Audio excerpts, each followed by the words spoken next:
Mamimili ng common candidate sa dulo ng taon ang Senate opposition para sa paparating na 2028 elections. Common values naman ang hanap ni Ontiveros o Senator Risa Ontiveros sa alyansa kung sakaling magkakaroon ng united opposition. Yan ang kinumpirma ni Senator Risa Ontiveros sa programang Storycon ng One News kahapon.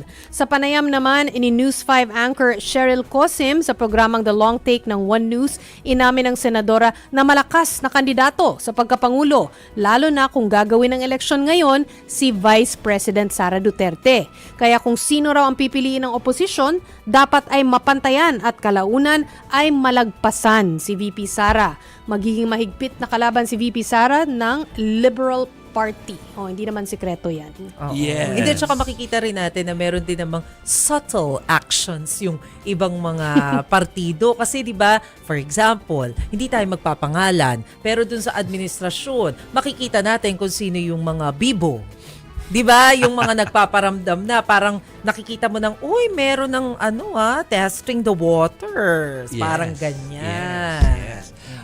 Ano yan, makikita nyo sa mga makikita nyo sa mga fina-file na bill. Isa pa yan. Kitang-kita dyan, parang parang hindi nagnanakaw ng pondo, Okay, tapos ano pa ba?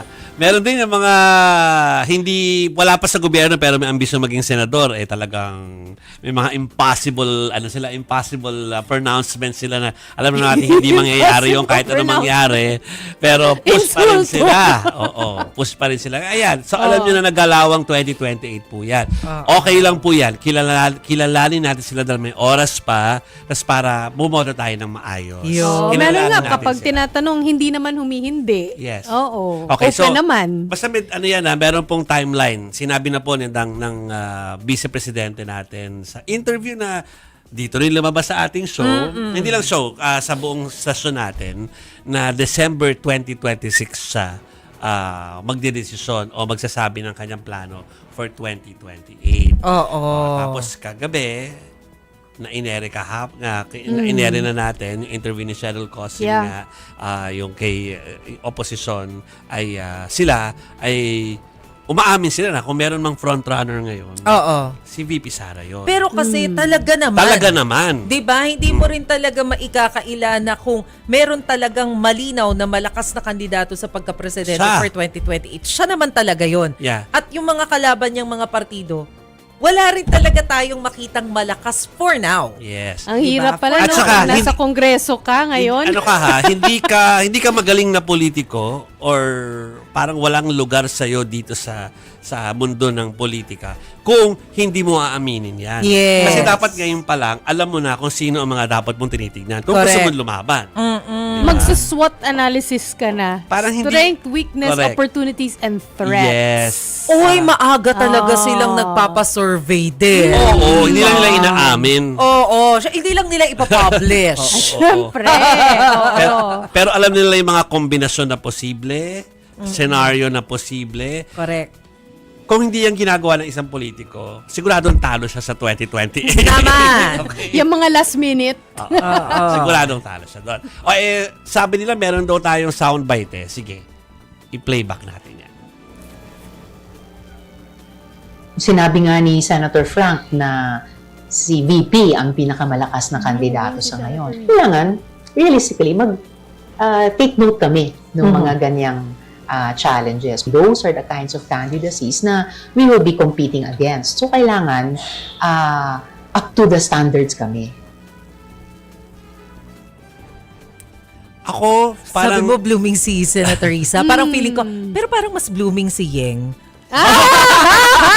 Loyal tayo dyan. Sayang, hindi tayo narinig niya ngayon kasi nasa kotse sa Pero, ang masasabi ko lang, basta okay sa akin, healthy for me na hindi nagtatago ng mga moves ng mga tao. Ito yung paghahanda na ginagawa namin. Ito yung gusto ko mangyaring decision by December 2026, sabi nga ni VP Parang Sara. no deceptions. Ayoko na kasi ng mga yung Urong sulong. yung kukuha pa ng mga kandidato kunwari, tapos mag-withdraw, tapos Biglang may papalit pala at yun na because yun. you're not giving the public the opportunity to really study you. Yes, True. exactly. Parang bigay natin yung ganong klaseng maturity sa tao na bigyan sila ng choices, mamimili sila. Hindi yung dadramahan natin sila. At magpapakipo tayo. O kaya ay may theatrics na hindi ngayon, next week, o kaya next week, next week. Pakipot. Tama na. Tama na. Iba na. 2028 na pinag-uusapan natin. No? Nadadala tayo mga Pinoy eh. Hindi na Hindi epekto pala yun. tayo. Yung iba dyan. Okay. So may plug na pinapabasa no? Siyempre dapat basahin ko to dahil nga pina-plug ko naman talaga. Nang mapapanood po yung buong interview ni Senator Risa Ontiveros sa Long Take ng One News. Ngayong Huwebes po yung kabuuan niya, hindi pa pala na ipapalabas. Oo. Ang pinalabas pala yung Sinipets Yung parang clip po. May So, yung kabuuan ay sa Thursday po. Pero nandito ako kahapon ng taping niyan. Nakita ko yan. At yan. Abangan niyo po. Okay.